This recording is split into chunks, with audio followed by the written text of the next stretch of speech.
In a world constantly seeking innovation, NASA strives to ensure United States global leadership in the advanced air mobility market, a move poised to significantly benefit the U.S. economy. Advanced air mobility technologies present extended business opportunities in fields as diverse as aircraft manufacturing, infrastructure, supply chain, fleet management, and software.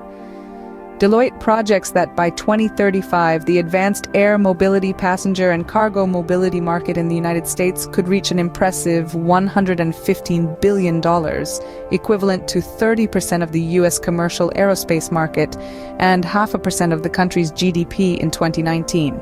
The advanced air mobility, passenger mobility market alone is expected to reach $57 billion by 2035, with significant growth anticipated between 2035 and 2040.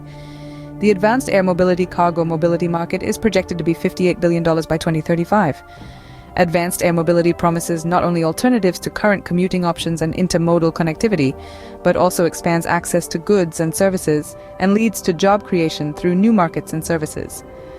With an estimated 280,000 jobs in 2035, the advanced air mobility workforce could represent about 8% of America's aerospace and defense workforce. In economic terms, the industry could contribute about $30 billion in wages and benefits in 2035 and generate $20 billion in advanced air mobility exports. The promise of advanced air mobility is vast, and with NASA at the helm, the future looks bright.